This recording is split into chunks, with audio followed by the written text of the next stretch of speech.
2024년 1월 17일 쉴만한 물가교회 온라인 새벽 예배에 오신 여러분들을 주님의 이름으로 환영합니다. 오늘 우리들은 이사야서 63장 10절의 말씀을 근거해서 하나님의 성령을 근심하게 하지 말라라는 제목을 가지고 함께 하나님의 말씀을 생각해 보겠습니다. 저희가 거주하고 있는 이 광역 토론토 지역에도 북극 한파가 밀려와서 이번 한 주간에 매우 추운 날씨를 기록하고 있습니다. 특별히 오늘 아침이 가장 추운 날씨를 기록하고 있는데 말씀을 들으시는 모든 성도님들이 따뜻한 하루가 되시기를 함께 기도드립니다. 오늘 말씀을 생각해 보겠습니다. 이사야 선지자는 63장 7절에서 9절의 말씀을 통하여 하나님이 언약의 백성들에게 누구이시고 언약의 백성들의 정체성은 어떻게 되는지를 우리에게 말씀하고 있습니다. 하나님께서는 언약의 백성들에게 사랑과 자비와 은총을 베풀어 주시는 분이시고 언약의 백성들이 하나님 앞에서 정직한 삶을 살아갈 때에 하나님께서는 구원자로 다가오시고 그리고 언약의 백성들이 환난 가운데 있을지라도 그 환난 가운데에서 동참해 주시는 분이라는 것을 우리가 말씀을 통하여 생각을 해 보았습니다. 그런데 본문 10절의 말씀을 우리가 생각을 해 보면 하나님과 이스라엘 백성들 사이에서 아주 심각한 문제가 발생을 했다는 것을 깨닫게 되었습니다. 우리 다 함께 본문 10절의 말씀을 읽겠습니다. 그들이 반역하여 주의 성령을 근심하게 하였으므로 그가 돌이켜 그들의 대적이 되사 친히 그들을 치셨더니. 하나님과 이스라엘 백성 사이에서 문제의 시작점은 무엇입니까? 바로 언약의 백성들의 반역입니다. 우리들은 시편 78편 10절의 말씀에 기록되어져 있는 아삽의 교훈시를 통하여 하나님 앞에서 이스라엘 백성들이 반역할 때에 나타나는 특징이 어떠한 모습인가를 생각해 볼 수 있습니다. 여호와 하나님 앞에서 언약의 백성들이 하나님의 말씀에 순종하지 아니하고 반역했다고 하면 그들은 하나님을 대항하면서 고집을 부리고 있는 모습이고 마음의 정직이 사라지고 하나님을 믿지 않는 모습이라는 것을 생각을 해 볼 수 있습니다.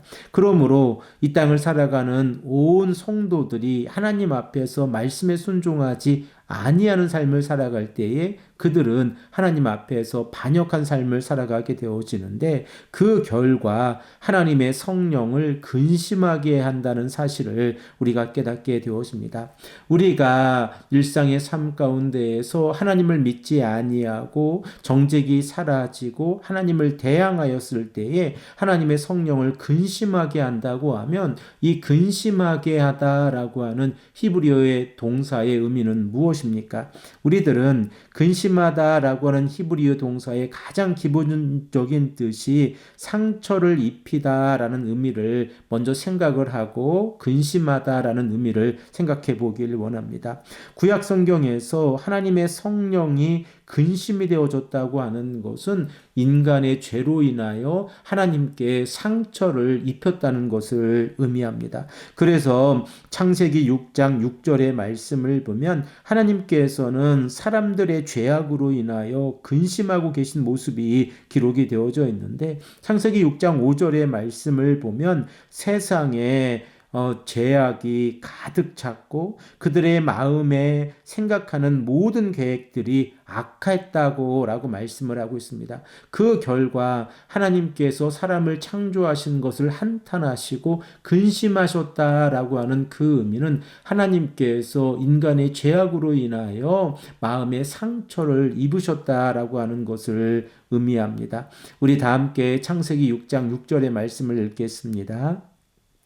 땅 위에 사람 지으셨음을 한탄하사 마음이 근심하시고.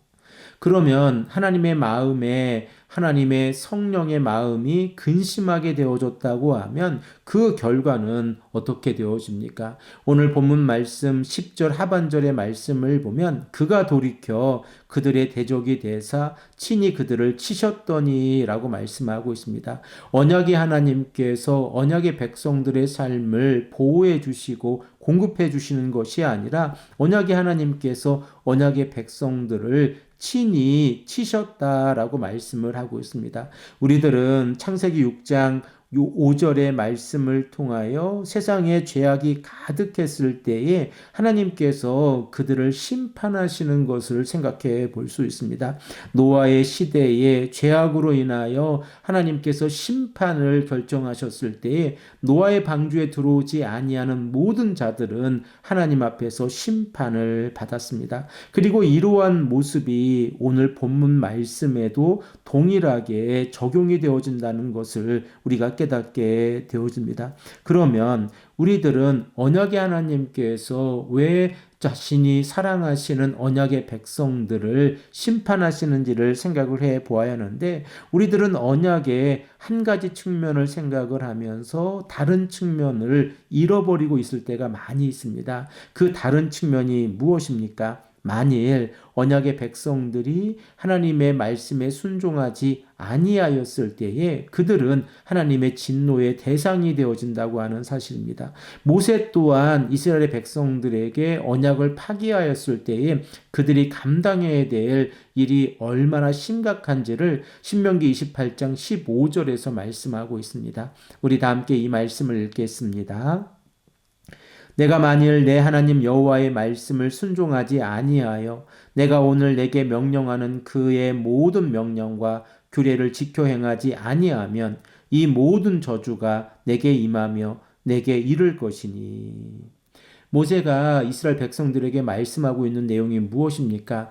만일 언약의 백성들이 말씀에 순종하지 아니하면 하나님의 저주가 언약의 백성들에게 임한다라고 하는 사실입니다. 그러므로 우리들은 하나님의 말씀을 늘 생각할 때에 말씀에 순종하는 삶이 어떠한 삶인가를 늘 기억하며 살아가야 합니다. 우리가 예수 그리스도 안에서 은혜를 입고 그 은혜 가운데에서 성령과 동행하는 삶을 살아가고 있다고 하면 우리들 또한 하나님의 성령을 근심하게 하지 않는 삶을 살아가야 합니다. 사도 바울이 에베소서 4장 30절에서 어떻게 에베소 교회에게 말씀하고 있습니까? 하나님의 성령을 근심하게 하지 말라. 그 안에서 너희가 구원의 날까지 인치심을 받았느니라 라고 말씀하고 있습니다.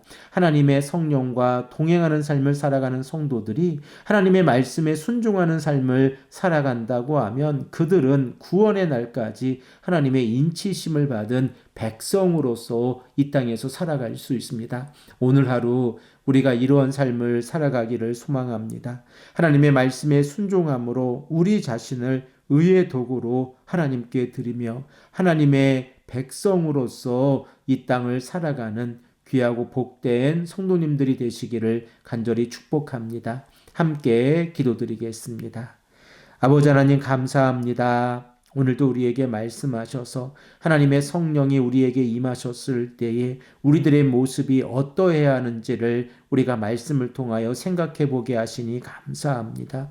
아버지 하나님, 우리가 이 땅을 살아가면서 하나님의 성령을 근심하게 하지 않는 올바른 삶을 살아가고 정직한 삶을 살아갈 수 있도록 인도하여 주시옵소서. 감사드리오며 사랑에 많으신 예수 그리스도의 이름으로 간절히 기도합니다. 아멘.